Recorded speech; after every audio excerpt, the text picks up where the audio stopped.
Buenos días, Lola Regón. ¿Qué tal Hola, estás? buenos días, Marcos. Muy bien, estoy muy Bueno, bien.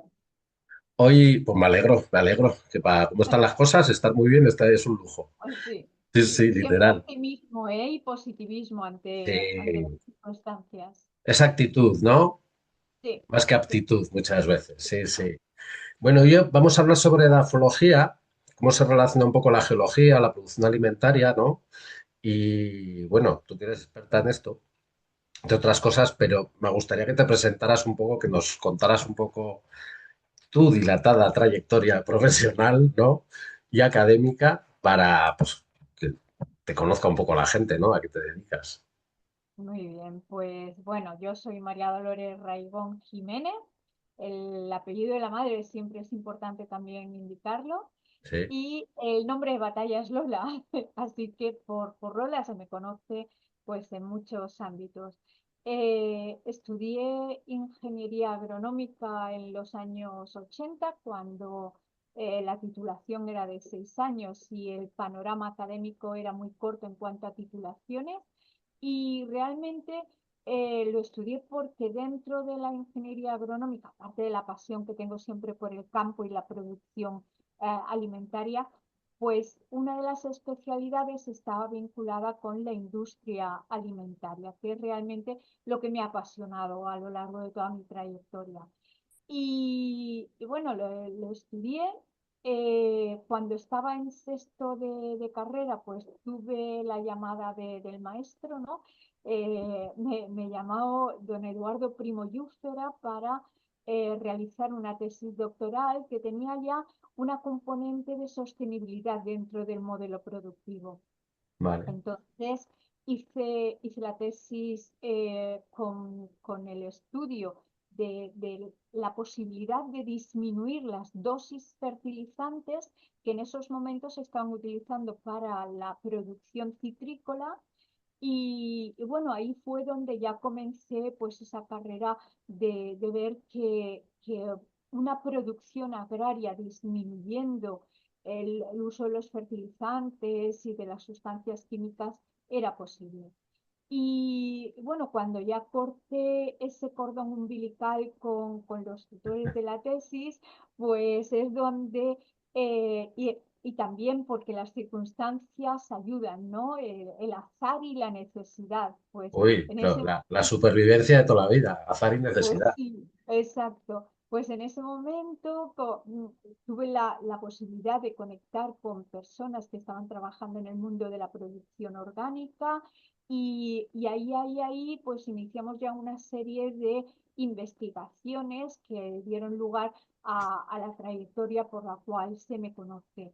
A lo largo de mi carrera dentro de la Universidad Politécnica de Valencia, ya como profesora, pues he ido escalando las diferentes categorías, llegando a catedrática de universidad en el área de edafología y química agrícola.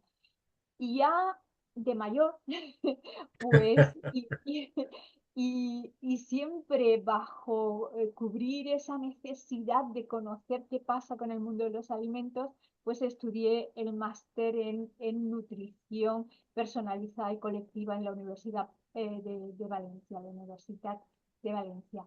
Y bueno, eso sería un poco el background a lo largo de mi trayectoria curricular, con todo lo que ha dado de sí, pues la emisión de artículos, presentaciones a congresos, estar presente en jornadas, libros, etcétera. Sí, sí, además, no sé si actualmente, pero por lo menos yo sabía que formabas parte del SEAE, ¿no? De la Sociedad Española de Agricultura Ecológica, sigues, ¿no?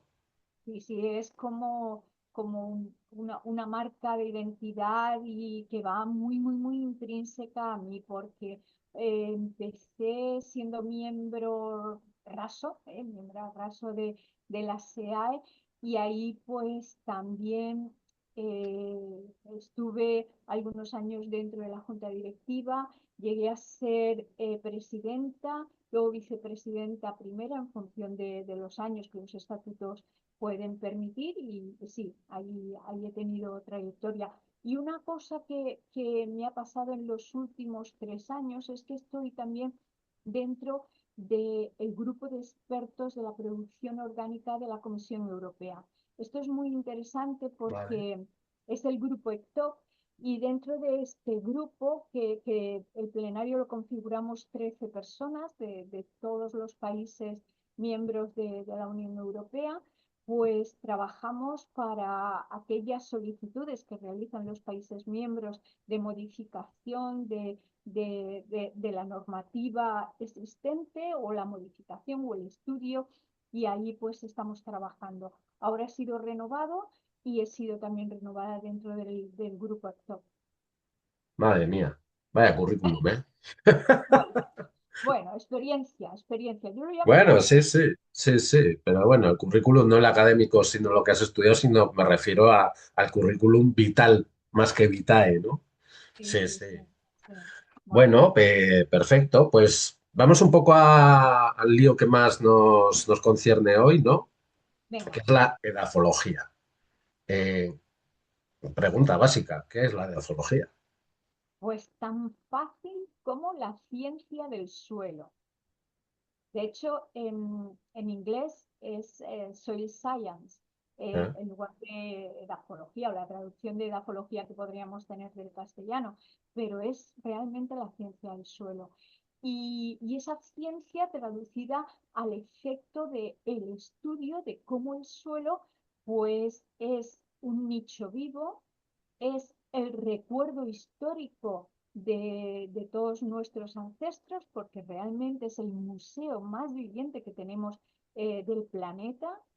Es también la parte que genera recursos, tanto a nivel de fibras, como a nivel de alimentos, como a nivel de materiales, y luego pues todas las interrelaciones que se producen en ese recurso vivo del planeta, ¿no?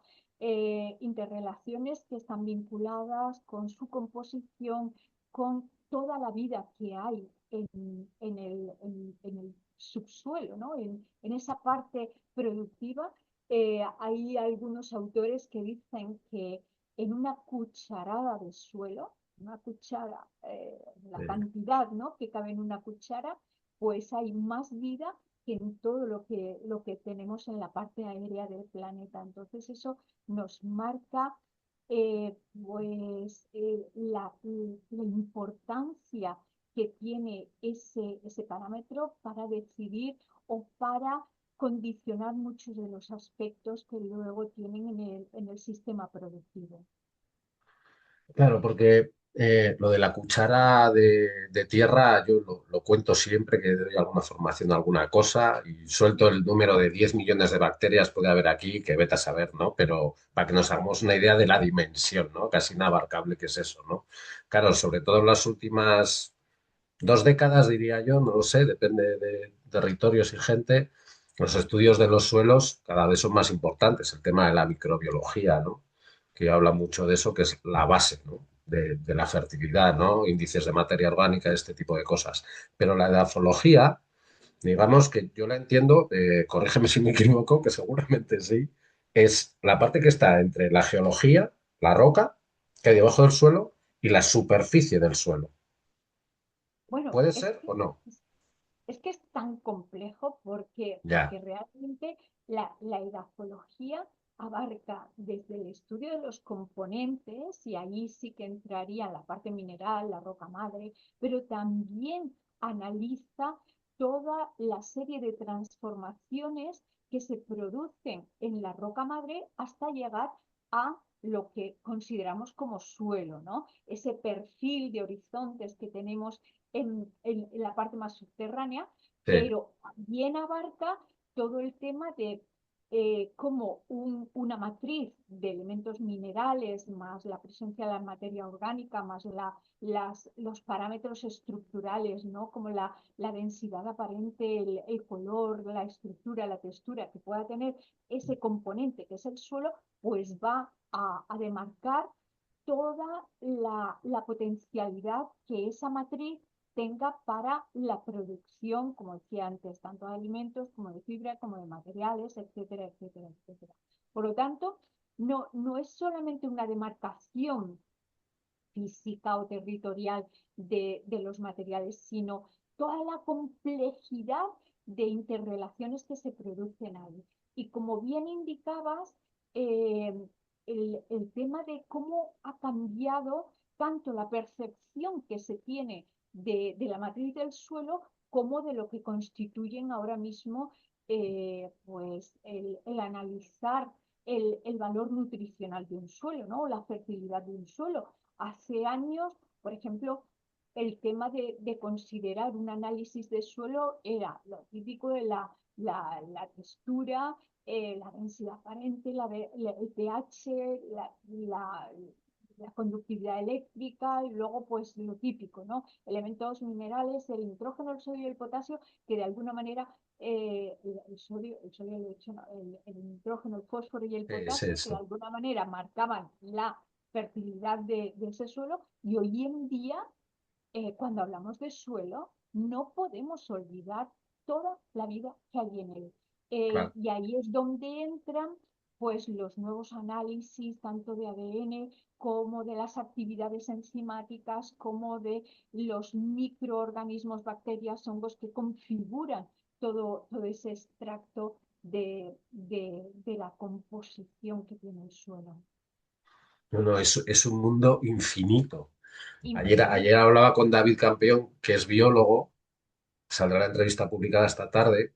Y claro, es que el mundo es infinito. Yo cuando empecé a estudiar por mi cuenta, que yo de formación homologada poco, yo siempre voy a mi aire, pero esto, empiezas a estudiar microbiología de suelos y es que en un par de horas te das cuenta que eso te da para unas cuantas vidas, ¿no? Además son dinámicas que no se acaban, que se transforman constantemente y también sé que no que solo son la parte de vida, ¿no? evolutivas, que son Claro, evolutivas también, claro, que esas microfauna que está presente en el suelo también evoluciona en función de pues los parámetros vegetales que le pongamos, porque conviven de una manera con unas plantas o con otras, y claro. también evolucionan en función del tema climático, Sí, que sí.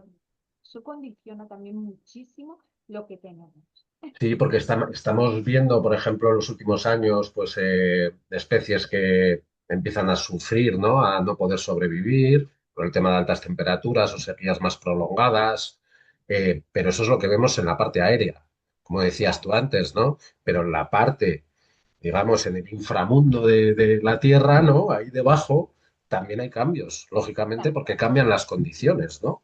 Entonces es un estudio que no para, ¿no? Es una constante, investigación que no constante. para, ¿no? Es constante, o sea que vas a tener trabajo hasta que tú quieras. Bueno, Sí, sobre todo es que puedan tener trabajo las generaciones futuras, sí, ¿no? sí, sí, sí. Que esto no pare el estudio y el conocimiento de un área bueno, en el 2015 es cuando la FAO declara el año del suelo, el año internacional del suelo, pero hasta entonces se le había dado muy poca importancia a lo que es el suelo como ente, ¿no? Como lo que estamos definiendo en esta Sí, conversación. sí, se ve como algo invisible, ¿no? Como otras tantas cosas dentro de los modelos económicos o sociales o culturales, ¿no? Es como, como no se ve, pues no Claro, existe o no importa o no se le da valor, ¿no? claro, pero fíjate la importancia que tiene de marcar bien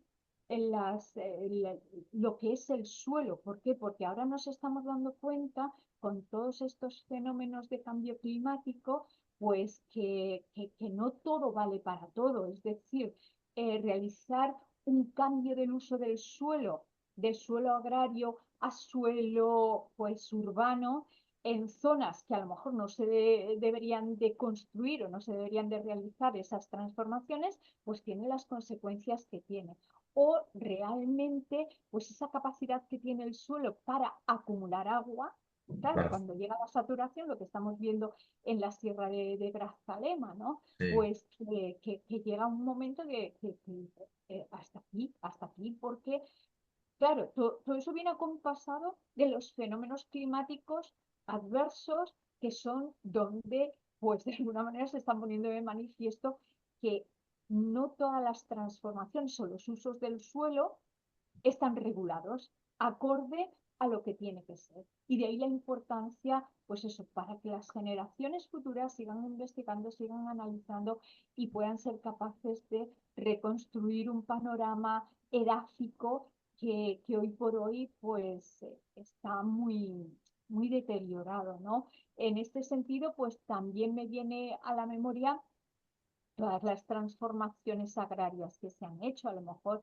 en aquellas zonas donde el suelo no tiene capacidad para la generación de alimentos, cómo se han ido transformando, aplicando fertilizantes químicos y todo eso, pues lo que ha hecho es devaluar más ese recurso llamado suelo. Alternativas, pues evidentemente su estudio, su composición y ver cómo pues las soluciones basadas en la naturaleza pueden ayudar a mejorar y sobre todo a transformar ese suelo con poca capacidad agrícola en un suelo con mayor diversidad y mayor uso para la producción agraria. Joder, qué bien te explicas, madre mía. Yo que soy mucho marzote. Te quiero hacer una pregunta. Yo normalmente cuando a veces hago consultorías, ¿no? Cosas así. Pues gente igual a veces que no tiene experiencia o que está formada y tal, y vienen con ideas, ¿no? De que han sacado de este vídeo, de este libro, tal, que mucha información muy buena, por supuesto.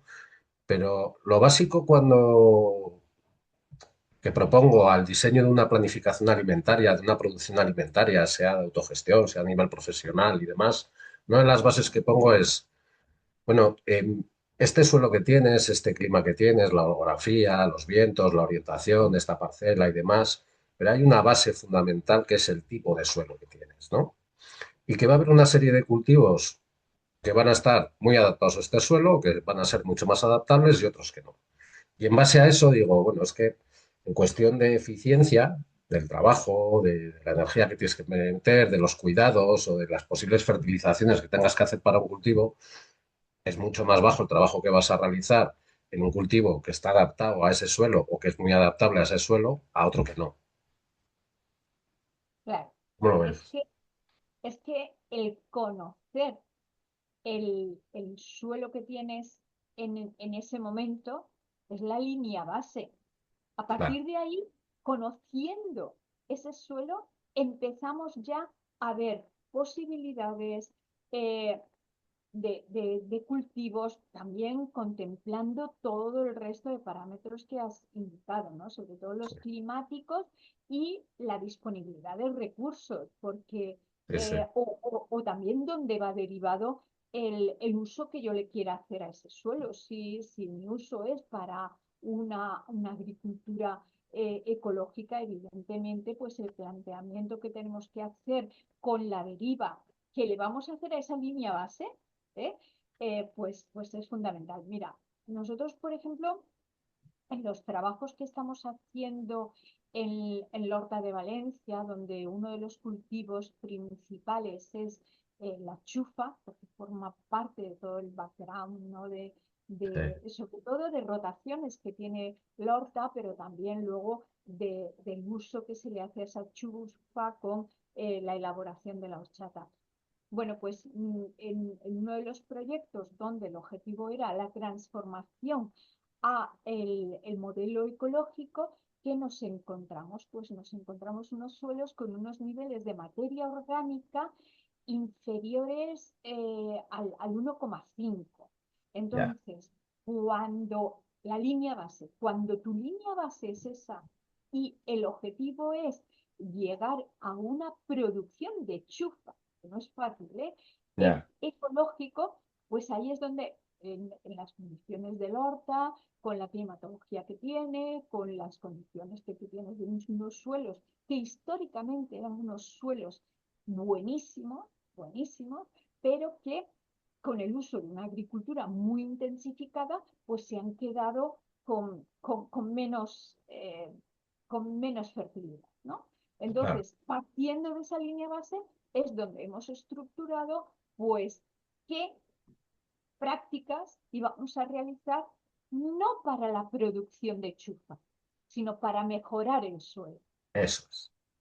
Y entonces, con esas prácticas de aporte de materia orgánica, de rotaciones de cultivo, de intentar control de las hierbas menos impactante, evidentemente sin la utilización de químicos, porque el modelo es agricultura ecológica, pues es donde el suelo en el momento actual estamos en un periodo, pues te diría, de 9 años estamos en 2,85 de materia orgánica.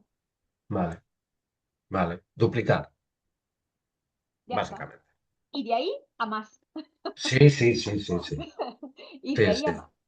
Sí, ahí en las experiencias que tengo yo y gente que conozco, los índices de materia orgánica es muy eficiente el tema del pastoreo. Por ejemplo, en los pastizales, los pastoreos rotacionales, los márgenes suben mucho más rápido de lo que parece.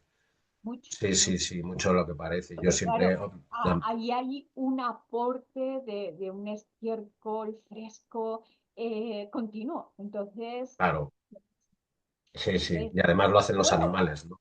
y lo hacen los animales, lo hace pues eso, mirando siempre a qué es el entorno más lógico y más natural que pueda tener un suelo, pues el aporte del estiércol, el aporte de los residuos orgánicos que puedan venir de diferentes fuentes, ¿no?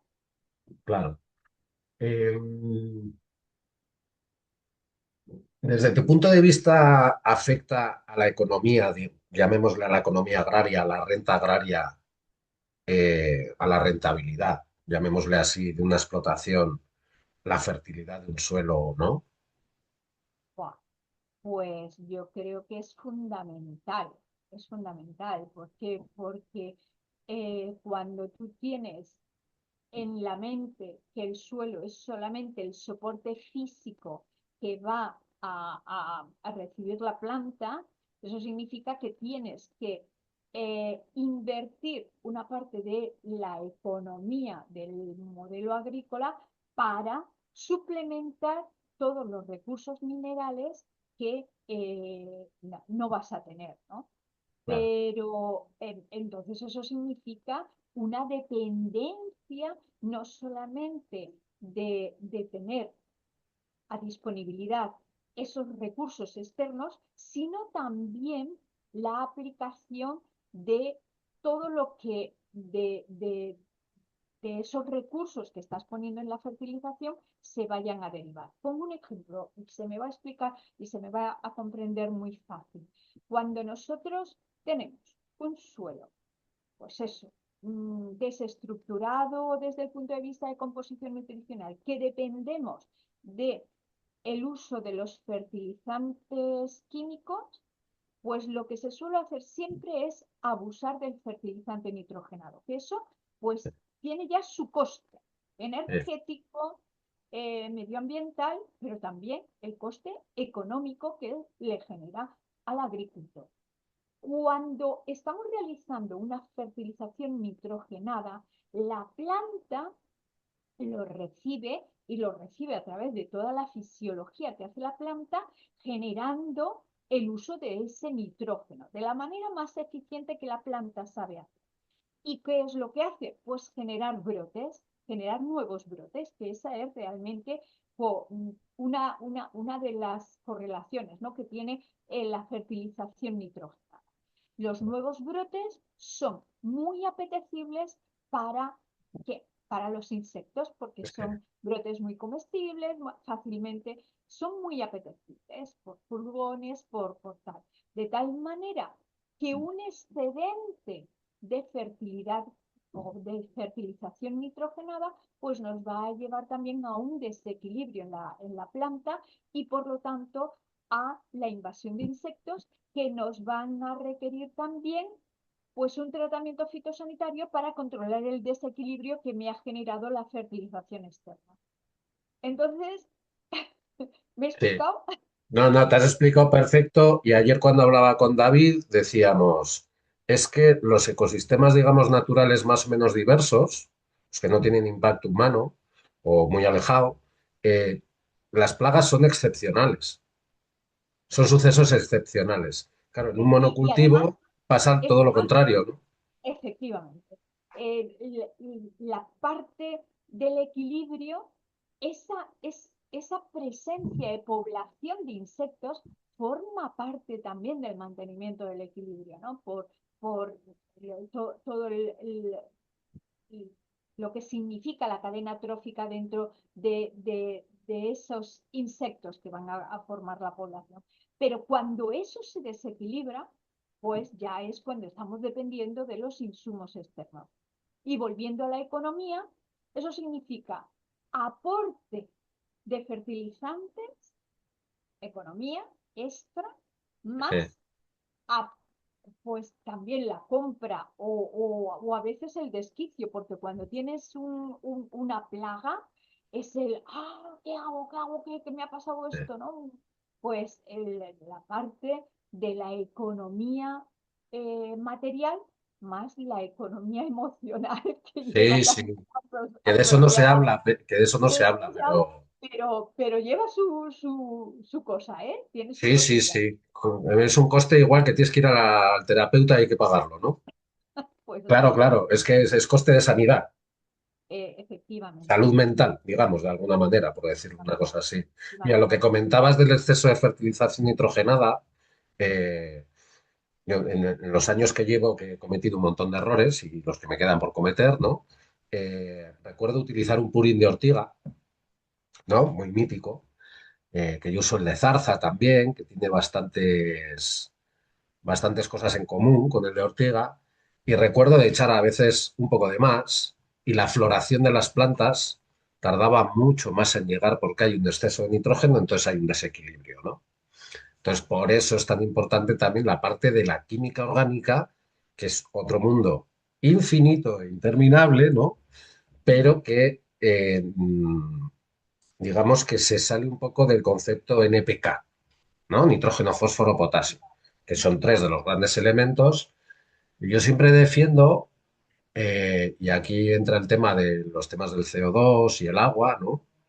Y el H2O, que es que los tres elementos fundamentales son carbono, oxígeno e hidrógeno, ¿no? Y luego vienen los demás.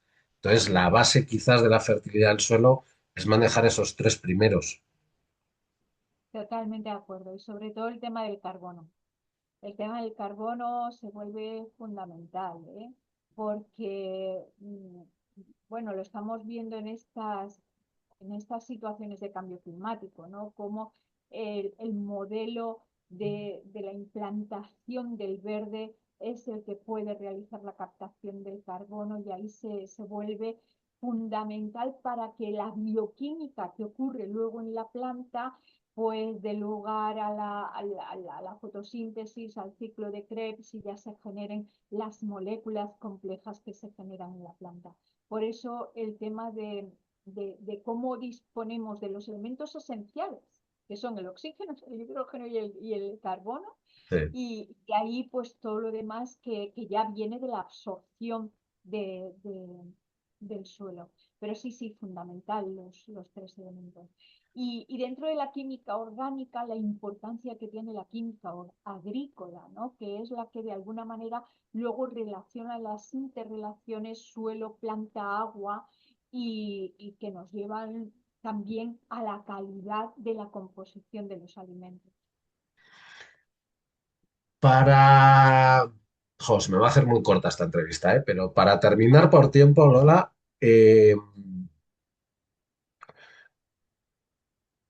este dilema o este debate que hay un montón de intereses por ahí, hay un montón de opiniones entre la agricultura ecológica o la agroecología o técnicas de la agricultura regenerativa. ¿Producen lo mismo por hectárea que la convencional o pueden llegar a hacerlo después de unos años de cambio? Sé que esto es una pregunta muy generalista y hay un montón de detalles, pero tú, en la experiencia que has podido ver tú, Ujú. A ver, esto es complejo, ¿no? sí, mucho, mucho, lo sé. Y en los últimos años estamos acudiendo también a una situación que llega mucho a la confusión, ¿no? Porque en los años 80, cuando nace la agricultura orgánica, que nace como alternativa a esa agricultura industrializada, convencionalizada que teníamos después de la Revolución Verde Industrial, pues ahí ese grupo de agricultores se manifiestan, dan a conocer y el mercado europeo pues es el que pone los límites a decir qué es agricultura ecológica y cómo se establece. En los últimos años ya acontecemos a que tenemos agricultura sostenible, que Sí, la están intentando justificar, sí, sí, agricultura regenerativa, los modelos alternativos a la producción ecológica orgánica, ¿no? Y hay, bueno, la integrada para qué contar, ¿no? Que también sí, salió como alternativa a todo esto. Entonces, hay un nivel de confusión tan alto que a mí me da miedo. A mí me da miedo. ¿Por qué? Porque de alguna manera se está viendo que hay que realizar cambios en el modelo productivo, es decir, el suelo ya no aguanta tanta presión química. La salud humana tampoco aguanta tanta presión química, ¿no? Los xenobióticos que nos acompañan en la comida son demasiados. Y todo eso pues lleva a que el modelo de producción convencionalizado de los años 80 hay que cambiarlo, y hay que cambiarlo, pero si ya tenemos una agricultura ecológica definida, autorizada, con un perfil prácticamente en todos los países del planeta, que sí, tienen ya modelos definidos de agricultura ecológica, ¿para sí. qué complicar la cosa? Bueno, pues hay quien se quiere meter en ese melón y realmente lo están rompiendo. Yo de mi experiencia, te digo, para mí la agricultura regenerativa tiene una línea base también, y la línea base es la producción ecológica, definida e Sí, identificada. Y dentro de eso, ¿qué es lo que yo he encontrado? Sobre todo en los estudios comparativos que hemos tenido de agricultura ecológica frente a la convencional. Ahora es verdad que estamos en un proyecto con regenerativa, pero insisto que la línea base es la producción ecológica. De ahí sí, todavía faltan datos, pero de lo que yo tengo, de lo que yo tengo de todo el background que hemos generado en estos veintitantos años de sí, trabajo, es que es cierto que cuando se transforma el modelo convencional al modelo ecológico, los primeros años son duros. sí, Son duros si lo que quieres son kilos por hectárea. Si quieres sí, otra, o si quieres vitamina C por hectárea, no, pero si quieres kilos por hectárea, los primeros años son duros. Pero con el paso del suelo, del tiempo, el suelo ya pierde la inercia que tiene de la dependencia de los fertilizantes químicos y se adapta, esa, esa razón de ser evolutiva, ¿no?, que tiene el suelo, que antes hemos comentado, se adapta a las nuevas disponibilidades y en ese momento se llegan a equiparar los rendimientos o incluso nosotros, por ejemplo, en el caso de la chufa que te comentaba antes, sí. eh, estamos en niveles un poquito más altos que los convencionales de la huerta. Entonces, oye, las cosas, si se hacen bien, pueden llegar a buen rendimiento. También es verdad que no todos los cultivos pueden funcionar igual de bien. Por ejemplo, en el caso de los cereales, pues es más difícil, ¿no? Pero con buenos estudios y con buenas maneras de proceder, yo creo que se llegarían a los mismos resultados que se han encontrado en hortícolas, en frutales y bueno, y ahí lo tenemos.